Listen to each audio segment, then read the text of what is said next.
Hello and welcome. Today we're starting a new series. Every month I want to read 3 books that follow a similar theme or share different elements that are similar. So as you can see from the title, this month I read 3 influencer-based thrillers and I'm going to talk about each of them in this video. This idea came to me when I saw this book at my local library. It is one of the books that we're going to talk about. When I found it, I was like, I'm going to go and find a couple of more influencer-centered thrillers and create a series, I Read 3. I read 3 influencer-centered thrillers this month. You're gonna find out which one I think was the best and the most worth your time. I started my month off with People Like Her by Ellery Lloyd. Ellery Lloyd is a married couple. This is their debut novel that they've written together. We're following a family based in the UK. We have Emmy, who is the momfluencer of the family. We have her husband, Dan, who is like a washed up writer, and their 2 children, Coco and Bear. Bear is a baby, Coco's about 4 years old. So basically, Emmy is known for being super honest, like down-to-earth mom influencer who always tells the truth, you know? But Dan is like, no, I live with this woman. I know how creative she can be with her truth-telling. Emmy does meet and greets. She does podcasts. She does all kinds of things to get her name out there, to drive her following and all of that. She's not a very likable character, nor is her husband, nor are any of the side characters in this book. So what we have is a split POV. We're following from Emmy's point of view, we're following from Dan's point of view. There is a third point of view and we're never sure who this person is until we get closer to the end of the book. You can see that this book is not long and I feel like it needed to be longer to hash out everything that happens. It felt so long in the beginning and the end felt so very, very rushed. Emmy's a momfluencer, like I said. She has these meet and greets. At one of the meet and greets, she gives out this advice that ends up being a driving plot point for what happens later in the book. I struggled with the believability of what was happening in this book. Towards the end, her husband, this washed up writer, becomes like a detective and I was like, how did he do more than the actual police? It didn't make much sense to me. I didn't really have a great time with this one. Let me go through and tell you my ratings for everything. I think that that will help give you kind of an idea about how I was feeling as I read this book. It's an easy read. I read it in a day because it's so short, but I just didn't have the best time with it. For the characters, they were pretty fleshed out. I would say about a 6 on the cawpile rating scale, 6 out of 10. I gave the atmosphere 8. I felt like it was realistic to what an influencer's life might actually be like. For the writing, it was okay for me. I gave it a 7 because it wasn't terrible, but it wasn't like the best writing I've ever read. I gave plot a 7 as well because some of it felt like it didn't make sense. Intrigue ended up being a 5 because I felt meh about it. It was like average, mid, you know, not the greatest. Logic was also kind of okay. It was a 7 because the stuff that Emmy was doing made sense for what I knew of her as a character, but when we got to her husband becoming like a detective, I was like, what the hell is that? Like, he is an author. He's not this badass man who's out here solving crimes left and right. And as far as I was aware, he wasn't even like a crime writer, so it didn't make sense to me to have him be out here like, I'll do anything to save my family, because he kind of freaking hated his wife anyway. Regardless, my enjoyment was also a 5. Averaging all of that up, this book was a 3 for me, and it just wasn't that great of a time. But it was better than the next book that I read. So let's talk about that. The next influencer book that I read was simply called The Influencer. It's available on Kindle Unlimited. It is written by Miranda Rijks. I think that's how you say her last name. This one is about a social media influencer who is very big on YouTube, TikTok, Instagram, like all of the social medias. She is known for being someone who went from being homeless to this social media influencer with millions and millions of followers. Her name is simply Sky. Now, Sky, like I said, went from being homeless to being this social media influencer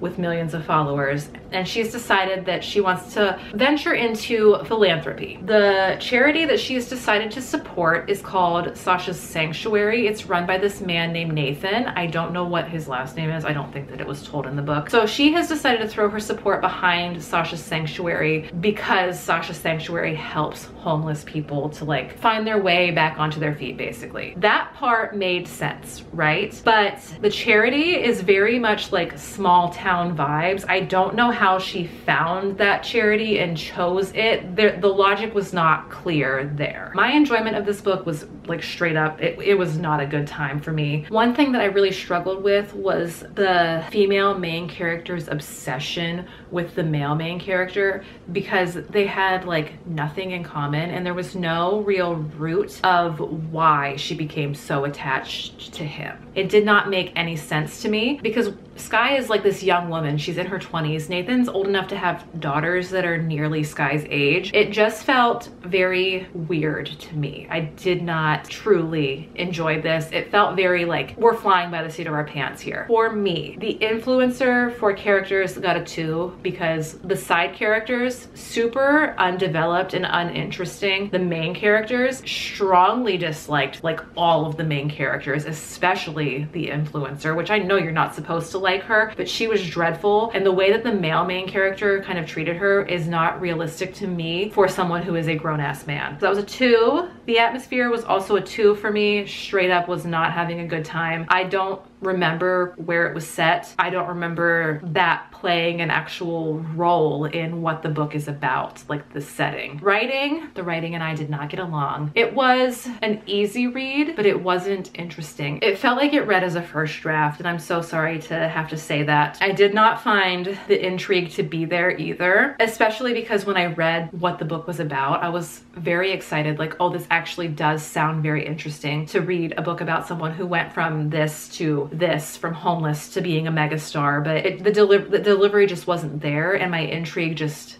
didn't really hold. It took me a couple of days to get through this one. Logic. I already kind of touched on this. I don't feel like a lot of what was happening in the book made sense. And if you've read the book and you can explain to me, that would be great. But I really I struggled through it. Everything that the characters were deciding did not make sense to me. Sky's decisions didn't make sense to me. Nathan's decisions didn't make sense to me. Maria's decisions didn't make sense to me. Maria is Nathan's fiance. I wasn't having a great time with this. That was a 1. And then my enjoyment was also just dreadful. I gave it a 2. All of that added up to me being able to give this book 1 star. It was not good for me. I was never so happy to finish a book, and it was available, like I said, on Kindle Unlimited. The last influencer book that I read was called The Followers, and it's written by Bradeigh Godfrey. This one is about another mom influencer. This one follows Molly Sullivan, Invincible Molly Sullivan, who is a single mom who builds her empire on being like authentically yourself as a single mom, what the dating world is like for you as a single mom, and all of that fun stuff. Now, Molly kind of lands herself on shaky grounds when she remarries. Her husband, Scott, is the exact opposite of Molly. He does not want any part of being on social media. He gets mad at her when she posts a picture of them together after they get engaged on her social media because she has millions of followers and Scott has a secret. Molly has a daughter whose name is Chloe, and she goes by Clover on Molly's social media. Now, Molly runs into a woman at a park one day when she's there with Chloe, and this character's name is Liv. Liv's sister was brutally murdered like 10 years prior to this story taking place, and Liv is positive that Molly's husband is the one who murdered her sister. So basically we have Liv befriending Molly so that she can figure out if Scott is who she thinks he is, and to find out if Scott's daughter is actually her niece who went missing at the same time that her sister was murdered. It kind of showcases like parasocial relationships between perfect strangers and influencers, and I felt that that was a super interesting plot point to this book. Let's go through my ratings for this. We have, for the characters, I gave it a 7 because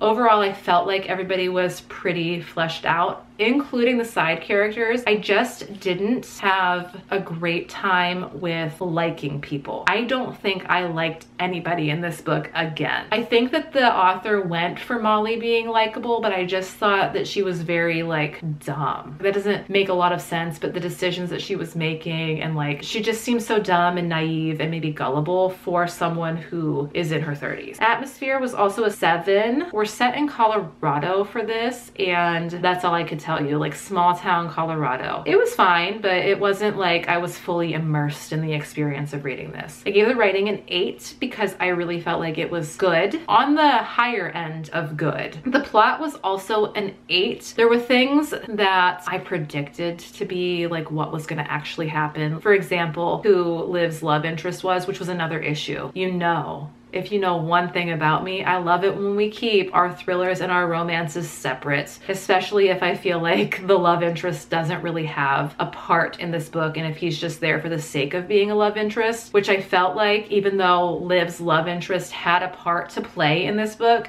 it mainly seemed like he was written as a love interest to be a love interest instead of like what his actual role could have been. That's just how I feel. We gave the intrigue a 7 because I, again, kind of struggled with keeping myself invested in it. I gave the logic an 8 because decisions that characters were making seemed pretty on par with their character development. Things that Liv decided to do made sense for Liv as a character. Things that Molly decided to do, for the most part, made sense for Molly as a character. I gave the enjoyment for this one a 9 because out of all of the thrillers that I read for this month, for this video, this one was the most enjoyable for me. Overall, I ended up giving the followers 4 stars. I need to kind of revamp my rating system because I think that it was more a 3.5, 3.75 than a 4 for me, but I need to figure that out as this like year progresses, how I'm gonna do 1/4 stars for my reviews. So out of all 3 of the books that I read for this video, I personally would recommend The Followers over any of the others because it was, in my opinion, the best written